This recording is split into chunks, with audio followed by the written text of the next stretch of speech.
á beira do mar, preto onde rematan e principan todas as causas, as ondas baten na area con suavidade e un sol crepuscular, da cor do sangue. Busca a coubo tras da raia lonxana e imprecisa do horizonte, deixando no aire o lento dun mal presaxo. Sobre o longo do areal recortas a silueta dun carromato e as de dous peregrinos.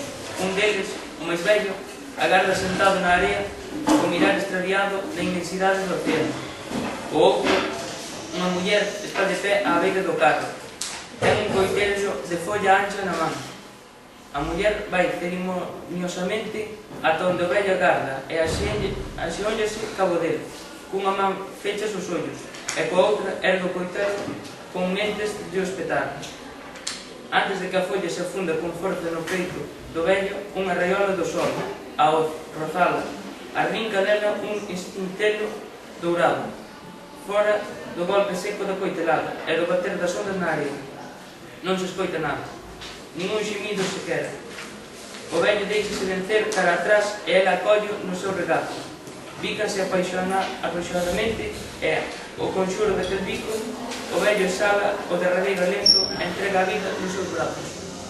A muller, con ele así, acariñado no colo, alónxase cara a mar, areal adiante. Atoparon nun clareiro do bosque, que rodea o hospital de San Nicolás, en Arandas, preto de Itura.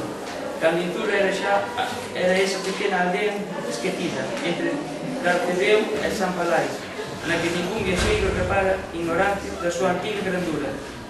Xuntos fixemos todos os camiños que levan a Algures. Vouno deitar na espuma do mar e deixar que se perde nel como quería e nin tan sequera sei cal é o seu nome. Ponse o sol e escurece, co escuro medro o relembro dunha cantiga soidosa. Aluméame, aluméame, estrelinha da fortuna. Aluméame, aluméame, mientras que non ven a lúa. É un vello que me canta.